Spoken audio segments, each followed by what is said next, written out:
네, 오늘은 너무 많아서라는 제목으로 말씀을 전하도록 하겠습니다. 저는 개인적으로 이 2차 세계대전 이후로는 다시 전쟁이 일어나지 않을 것이다 라고 생각을 했습니다. 왜냐하면 전쟁을 일으키게 되면 많은 나라들이 그 일으킨 국가를 대적하여 침공을 받은 나라를 도울 것이기 때문에 그렇습니다. 그런데 러시아가 우크라이나를 침공하여 전쟁이 또 일어났죠. 그리고 중동에서도 민족 간의 전쟁이 계속 일어나는 상황을 우리가 살아가고 있습니다. 우리가 잘 알고 있지만 성경을 보면 전쟁은 하나님께 속한 것이다 라고 이야기를 합니다. 하지만 이 현재 전쟁이 일어나는 것을 보면 전쟁이 하나님께 속해 있다라는 내용에는 많은 믿음이 필요하다라는 생각을 하게 됩니다. 하나님께서 하시는 전쟁은 우리의 믿음 안에서 이루어지는 것이기 때문에 그렇습니다. 오늘 본문의 내용도 마찬가지이죠. 이제 기드온도 큰 전쟁을 앞두고 있는 그런 상황이지요. 기드온을 통해서 전쟁이 누구의 손에 달려 있는지를 우리가 살펴보고 기드온이 어떻게 또한 반응하고 있는지에 대해서 오늘 우리가 살펴보도록 하겠습니다. 앞서 우리가 살펴보았지만 하나님께서 기드온에게 소명을 불어 넣으실 그때에 미디안의 연합군이 쳐들어오게 됩니다. 그러나 하나님은 약속하신 대로 기드온에게 임하시게 되지요.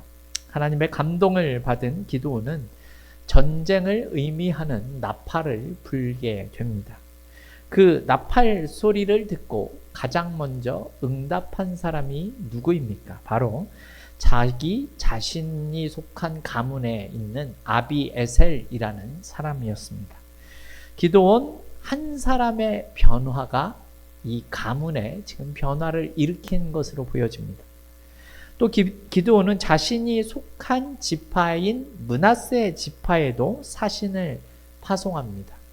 나팔 소리를 듣지 못해서 이 거룩한 전쟁인 성전에 참여하지 못하는 자가 없도록 온 므낫세에 두루 보내게 되었지요.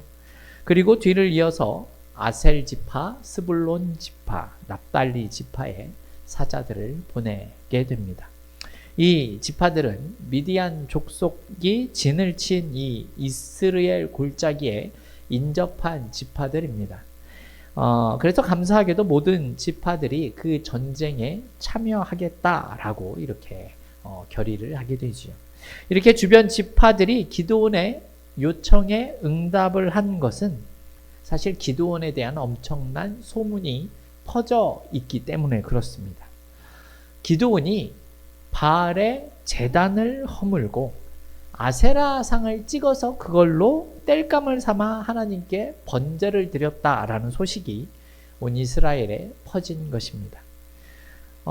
감히 상상도 할 수 없었던 그 일을 지금 기드온이 해낸 것이죠.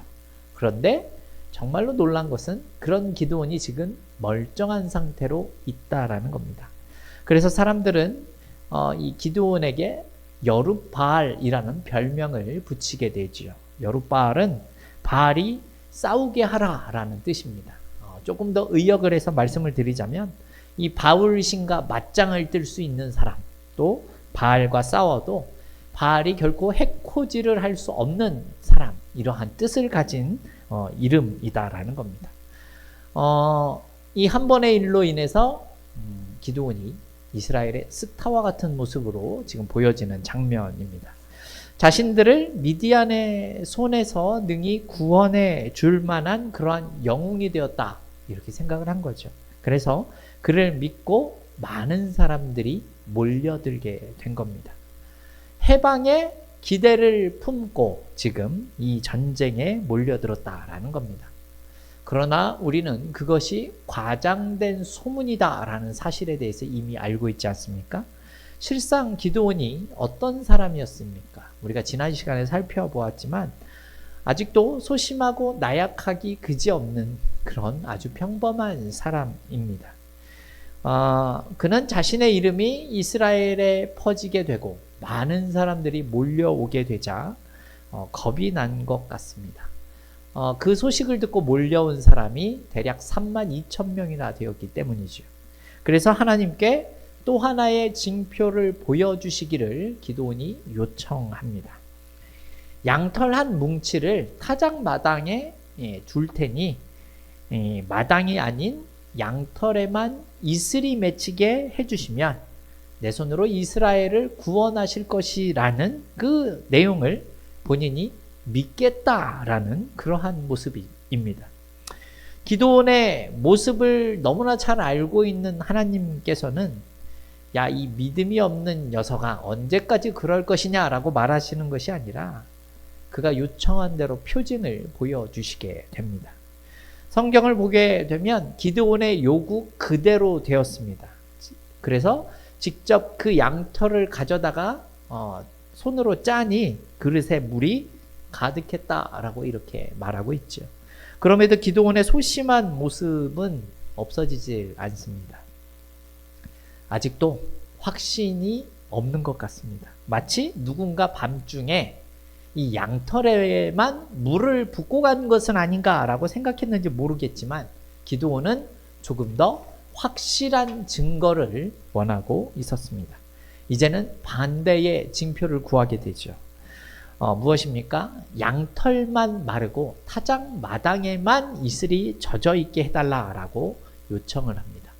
사실 이 앞선 내용들을 앞선 그 요청은 지금 이 두 번째 요청보다는 쉬운 요청처럼 보여집니다. 사실 이 두 번째 요청은 하나님이 아니고서는 일어날 수 없는 그런 확실한 징표라고 생각해서인지 기드온이 또다시 이런 요청을 한 모습이 보여집니다. 하나님께서는 여전히 노하지 않으시고 이 기드온의 요청대로 그대로 징표를 보여주시게 되지요. 이렇듯 우리는 사람들의 기대와는 전혀 다르게 기드온이 일반 사람과 크게 다르지 않은 소심한 인물이다라는 사실을 알 수 있는 내용입니다. 여러분 한번 생각을 해보십시오. 기드온의 입장에서 갑자기 32,000명이 전쟁에 참여하고자 몰려들었다면 어떤 생각이 들었겠습니까? 와, 이렇게 많은 사람들이 몰려들었구나 안도를 했지 않겠습니까? 그가 사람들을 모으기 위해서 이 전쟁 나팔을 불었을 때 사실 뭐 한 100명, 200명이 모였다면 기드온이 얼마나 낙심을 했겠습니까? 사실 오합지졸과 같은 사람이라도 32,000명이라는 적지 않은 숫자가 기드온에게는 큰 위안이 되었을 것으로 생각되어집니다. 하지만 하나님께서는 이 기드온에게 아주 뜻밖의 말씀을 하시게 됩니다. 우리 오늘 본문 2절에 나온 내용을 같이 한번 우리 읽어보도록 하겠습니다. 오늘 본문 2절입니다. 여호와께서 기드온에게 이르시되 너를 따르는 백성이 너무 많은즉 내가 그들의 손에 미디안 사람을 넘겨주지 아니하리니 이는 이스라엘이 나를 거슬러 스스로 자랑하기를 내 손이 나를 구원하였다 할까 함이니라. 아멘. 한편으로는 기드온이 이 마음에 평안을 얻을 수 있는 이 수많은 사람들이 모여 들었음에도 하나님이 하시는 말씀은 그런 기드온의 기대를 깨는 것과 같은 이런 말씀을 하고 계십니다. 어떤 내용입니까? 한마디로 말씀드리자면 지금 너를 따르는 이 백성들이 너무나 많다라고 하는 겁니다. 근데 여러분 실제로 이 백성들이 많은 숫자입니까? 사실 오늘 본문에는 드러나지 않지만 이 사사기 8장에 가게 되면 이 당시 모였었던 이 미디안 연합군의 이 숫자는 13만 5천 명이라고 나오게 됩니다. 무려 10만하고도 3천 명이 모자란 숫자입니다. 사실 적보다 더 많으면 모르겠지만 더 적은 숫자는 전쟁을 치르기에는 불안한 마음이 들 수 있는 그런 내용이지요. 우리가 역사를 보게 되어도 보통 전쟁은 일반적으로 숫자가 많은 것이 유리한 편에 서는 것이 사실입니다. 그래서 더 많은 수의 군대를 모으는 것이 필요한 일이죠. 그러나 하나님은 이스라엘의 숫자가 많아지는 것을 지금 원하고 계시지 않는다라는 사실을 보여주고 있습니다. 그 이유에 대해서 하나님이 분명히 이 2절에서 이야기를 하고 계시죠. 무슨 내용입니까?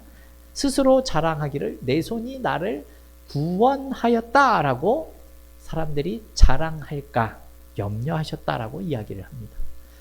많은 숫자를 가지고 전쟁을 치르게 되면 그들이 자신들의 힘으로 이 전쟁을 이겼다라고 오해할 수 있는 상황이다라고 지금 말씀하시는 내용입니다. 우리 인간의 교만하는 함을 잘 알고 계시는 하나님이시기 때문에 지금 그 원인을 아예 제거하고 전쟁에 임하시겠다라는 겁니다. 여기서도 우리가 알 수 있지만 이 전쟁은 이스라엘이 싸우는 전쟁이 아니라 누구의 전쟁입니까? 바로 하나님의 전쟁이라고 우리가 이렇게 말씀하고 계신다라는 겁니다. 그래서 하나님은 기드온에게 이렇게 명령하시죠. 3절을 보게 되면 혹시나 두려워하는 자가 있다면 이 자리를 떠나도 좋다 이렇게 말씀하라 라고 말씀하셨습니다. 그랬더니 어떻습니까? 이렇게 말씀하자 돌아간 숫자가 얼마나 되었다고 이야기하죠? 22,000명이나 돌아갔다라고 합니다.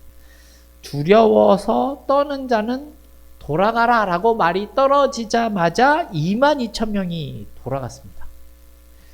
여러분, 이 당시 기드온의 위치에 여러분이 서 계셨다면 어떠한 기분이 들겠습니까? 매우 서운한 감정이 들었을 것 같습니다. 그렇지 않습니까? 한 사람이라도 더 있으면 더 큰 힘이 될 것 같은데 22,000명이 말 한마디에 돌아갔다라는 겁니다. 아마 기드온도 표현하고 있지는 않지만 그의 마음속에 서운함과 어떤 부분에 있어서는 낙심하는 마음이 들었을 겁니다. 이렇게 말한다고 돌아가는 사람이 있기는 있었겠지만 이렇게 많은 인원이 돌아갈 줄 몰랐을 것입니다. 이렇게 마음이 들었겠죠? 가라고 했다고 진짜 이렇게 가는 것인가? 라는 마음이죠. 그리고 돌아간 사람들 중에선 어떻게 보면 기드온이 아는 사람들, 또 친구가 그곳에 속해 있을 수도 있습니다. 이제 남은 사람은 몇 명입니까? 10,000명입니다. 그런데 하나님은 또 말씀을 하십니다. 4절을 보게 되면 아직도 너무 많다 이렇게 말씀하고 있죠. 그러면서 이제 이 백성들을 시험하시겠다라고 이야기합니다. 어떤 시험입니까? 백성들을 물가로 내려가게 하셔서 물을 마시게 하는 시험입니다. 그런데 이 내용에 대해서 하나님은 선입견을 가지지 못하도록 어떠한 사람을 내가 뽑을 것이다 라고 말씀하시지 않습니다. 그리고 자신의 마음대로 함께 갈 사람을 하나님이 선택하시겠다라는 그런 내용이죠. 그럼 하나님이 사람을 선택하기 위해서 사용하신 그 방법이 무엇입니까? 우리 5절과 6절에 나오는 내용을 우리 같이 한번 읽어보도록 하겠습니다. 이에 백성을 인도하여 물가에 내려가매 여호와께서 기드온에게 이르시되 누구든지 개가 핥는 것 같이 혀로 물을 핥는 자들을 너는 따로 세우고 또 누구든지 무릎을 꿇고 마시는 자들도 그와 같이 하라 하시더니 손으로 움켜 입에 대고 핥는 자의 수는 300명이요 그 외의 백성은 다 무릎을 꿇고 물을 마신지라. 아멘. 우리가 말씀을 읽어봤지만 이 말씀 속에는 두 부류가 나옵니다. 첫 번째는 개처럼 핥아 먹을 때에 손으로 움켜 입에 대고 핥았다라고 합니다. 쉽게 말씀을 드리면 손을 물로 이렇게 들어서 개처럼 핥았다 이렇게 말하는 내용입니다. 둘째는 그냥 무릎을 꿇고 앉아서 먹은 자들을 이야기합니다. 사실 이 두 가지 방법에 대해서는 5절과 6절에 나온 내용이 전부입니다. 그래서 정확한 표현이 나오지 않기 때문에 이 물을 먹는 내용에 대해서 많은 추측들이 있었던 것이 사실입니다. 어떤 분은 손으로 물을 떠서 개처럼 핥아 먹을 때 이 주변을 경계하면서 먹을 수 있기 때문에 300용사가 된 것이다 라고 말하시는 분도 계십니다. 어떤 분은 한쪽 무릎을 꿇고 한쪽에는 칼이나 창을 들고 한 손으로 물을 떠서 개처럼 핥아 먹었다 라고 하시는 분도 계십니다. 하지만 자세히 설명한 그 자세에 관하여 설명한 내용이 나오질 않고 있죠. 사실 생각을 해보면 개처럼 핥아 먹기 위해서는 여러분 서서 물을 먹기가 힘듭니다. 오히려 무릎을 꿇고 핥아 먹는 것이 자연스러운 자세입니다. 두 번째로 무릎을 꿇고 먹었다라는 얘기도 무릎을 꿇었다라고만 이야기를 하고 있죠. 생각을 해보면 무슨 말인가 하면요. 두 자세 다 무릎을 꿇어야만 자연스럽게 물을 먹을 수 있는 자세다라는 겁니다. 이 말씀에서 우리가 기억했으면 좋겠던 내용은요. 여러분, 자세가 중요한 것이 아니다라는 겁니다. 많은 주석가들도 여기서는 자세를 중요하게 생각하는 것이 아니라 단순하게 300명을 가려내기 위한 방법일 뿐이었다라고 설명을 합니다. 두 번째, 무릎을 꿇고 먹었었던 사람이 300명이었다면 이 300명을 하나님께서 선택했을 것이다 라는 내용이죠. 근데 6절을 보게 되면 결과가 어떻습니까? 300명을 택하시고 9,700명을 돌려보내시게 됩니다. 여러분, 우리의 상식으로는 9,700명을 선택하는 게 맞지 않습니까? 그렇죠? 근데 하나님께서는 오히려 적은 숫자인 300명을 선택하십니다. 나머지는 다 집으로 돌아가라라는 겁니다. 여러분, 이런 부분은 우리로 하여금 많은 생각을 하게 합니다. 하나님께서 소수 정예를 뽑으신 것이라면 사실 이 32,000명을 모아 놓은 상태에서 그들 가운데 오디션을 하는 것이 맞다라고 생각이 듭니다. 그래서 그 가운데 유능하고 용맹한 사람 300명을 뽑는 것이죠. 그렇다면 하나님께서는 이 특공대의 역할을 할 만한 사람을 미리 아시고 300명을 뽑으신 것일까요? 여러분, 그렇지도 않습니다. 이 300명이 소위 어중이 떠주기는 아니겠지만 하나님께서는 특공대가 필요하신 분이 아니다라는 사실을 우리는 기억해야 합니다. 왜 그렇죠? 전쟁은 하나님께 속한 것이기 때문에 그렇다는 거죠. 특공대가 있어야 하나님이 전쟁에서 승리하는 것이 아니다라는 겁니다. 여러분, 대단한 인물이 있어야만 전쟁에서 이기시는 것이 아니라 하나님께서 이 전쟁의 주권자가 되시기 때문에 사실 어떤 사람이 있다라고 하더라도 그것이 큰 문제가 될 수 없다라는 것입니다. 하나님께서 기드온을 큰 용사라고 부르셨다라는 사실을 우리는 기억할 필요가 있다는 거죠. 사실 하나님께서 이렇게 숫자가 줄어들 때마다 우리는 또 어떤 생각을 할 수 있냐면요. 이 남은 사람들에게 뭔가 본받을 만한 점이 있는 것은 아닌가 이렇게 생각할 수도 있을 겁니다. 앞서서 두려워하는 자는 돌아가라, 떠나라 라고 말씀하셨을 때 남은 10,000명은 마치 이 두려움을 느끼지 않고 두려움을 극복한 사람으로 우리가 오해할 수 있다는 것이죠. 그러나 오늘 본문에서 말씀하시고자 하는 내용은요, 그런 것이 아닙니다. 더세온교회 성도 여러분, 하나님의 목표는요, 능력 있고 용감한 자들을 선발하는 것이 아닙니다. 하나님의 목적은 그냥 숫자를 줄이는 데 있었습니다. 너무 많을 필요가 없다라는 것이죠. 단지 하나님께서 기드온에게 두려워하는 자는 떠나도 좋다라고 말씀하라고 하신 것은 그러면 돌아갈 사람들이 매우 많다라는 사실을 아셨기 때문입니다. 한 번에 많은 사람들을 돌아가게 하시기 위해서 우리 인간의 연약함을 파고든 질문이었다라는 겁니다. 또 두 번째, 백성들을 시험하신 장면도 마찬가지입니다. 여기서도 사람들을 이렇게 선발된 300명의 모습에서 사실 많은 분들은 좋은 점을 찾아내려고 노력을 많이 하십니다. 그래서 물을 먹는 두 가지 행동 사이에 어떤 영적인 차이가 있는지를 설명하는 그런 설교들도 많이 있는 것이 사실입니다. 그래서 두 번째, 이 무릎을 꿇고 마시는 자들은 군인으로서 그 자세가 부족하다라고 이야기를 하시는 분들도 계셨습니다. 군인은 아무리 목이 말라도 특히 전쟁터에 있을 때에는 적을 경계하는 자세로 있어야 하는데, 두 무릎을 꿇고 물을 먹게 되면 경계를 할 수 없는 모습이기 때문에 군인으로서의 자격이 없다, 이렇게 이야기를 하신 분들이 계셨습니다. 반면에 손으로 물을 담아서 개처럼 핥아 먹는 자들은 물을 먹으면서도 앞에 있는 사람들을 볼 수 있는 그런 경계를 할 수 있는 자세이기 때문에 선발되었다라고 이야기를 한다라는 거죠. 그러나 오늘 본문의 메시지의 핵심은 무엇입니까?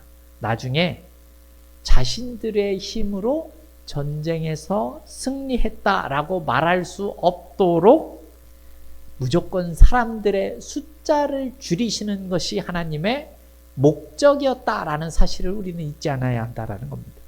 그래서 우리는 기억해야 하는 것은요, 하나님은요 용사 300명을 남기신 것이 아닙니다. 그냥 최소 인원 300명을 남기셨을 뿐입니다. 우리는 보통 기드온의 300용사다라는 표현을 많이 하지만 사사기 어디를 찾아보아도 300용사라는 단어는, 그런 표현은 나오지가 않습니다. 왜냐하면 하나님이 용사를 뽑으신 것이 아니기 때문에 그렇습니다. 자, 그렇다면 하나님이 하나님이 하신 이 말씀에 가장 놀란 사람은 누구였겠습니까? 여러분, 기드온 아니었겠습니까? 애써 모은 3만 2천 명 중에 300명만 남기고 돌아갔을 때에 여러분, 기드온의 마음은 어떠했을까요? 여기저기 사신까지 보내어 가면서 어떻게든 사람을 모으려고 했었던 그런 기드온인데, 그렇게 모은 군사들을 한 번에 다 돌아가게 하시는 하나님에 대해서 기드온의 마음이 어떠했을 것 같으십니까? 어쩌면 이 300명의 모습을 보는 기드온의 이 모습이, 저 왜 저렇게 전쟁에서 잘 싸우지 못할 것 같은 사람들만 모여 있는가라고 생각을 할 수도 있었을 것입니다. 왜 힘 있는 사람은 한 사람도 보이질 않는 것인가 라는 생각을 했었을 수도 있습니다. 여러분, 이 300명을 보았을 때 기드온의 그 심정이 어떠했겠습니까? 그런데 여러분, 이러한 상황에서 기드온이 놀라운 순종의 모습을 우리에게 보여줍니다. 우리 8절 말씀 같이 한번 읽어볼까요? 8절입니다. 이에 백성이 양식과 나팔을 손에 든지라 기드온이 이스라엘 모든 백성을 각각 그의 장막으로 돌려보내고 그 300명은 머물게 하니라. 미디안 진영은 그 아래 골짜기 가운데에 있었더라. 아멘. 기드온은 하나님께서 말씀하신 대로 300명을 제외한 나머지 9,700명을 모두 돌려보내게 됩니다. 하나님의 그 말씀에 대해서 순종하고 있는 기드온의 모습입니다. 앞서 보여주신 하나님의 그 징표를 통해서 기드온이 하나님이 자신과 함께하고 계신다라는 사실을 끝까지 신뢰하고 있는 모습처럼 보여지지요. 여러분, 이 믿음이 기드온으로 하여금 끝까지 하나님께 순종하게 하였다라는 사실을 우리가 기억해야 합니다. 결과적으로 그의 순종을 통해서 하나님은 이 전쟁이 하나님이 함께 하시는 전쟁임을 확실히 보여주고 계십니다. 그래서 하나님께서는 순종하는 사람 300명을 가지고 놀랍게 전쟁을 이끌어가는 모습을 우리는 마주하게 됩니다. 더세움교회 성도 여러분, 오늘 본문을 통해 우리는 아주 중요한 교훈을 얻게 됩니다. 하나님께서 오늘 우리를 구원하시고 들어 사용하시는 것은 우리가 용사이기 때문이 아니다라는 겁니다. 용사이기에 우리를 들어 쓰시는 것이 아니라 순종함으로 하나님의 용사가 될 수 있다라는 말씀입니다. 여러분, 기드온도 마찬가지이지요. 기드온이 하나님의 큰 용사가 될 수 있었던 것은 그가 매우 용맹스러운 사람이 되었기 때문이 아니라 하나님의 말씀에 순종할 수 있는 사람이 되었기 때문이다라는 겁니다. 여러분, 성경에는 나오는 말이 아니지만 기드온의 이 300명이 끝내 기드온의 300용사로 우리에게 불리우는 이유가 무엇입니까? 용맹한 사람들을 뽑았기 때문이 아니라 그들이 하나님의 말씀에 온전히 순종했기 때문에 우리에게 그렇게 불리울 수 있었다라는 겁니다.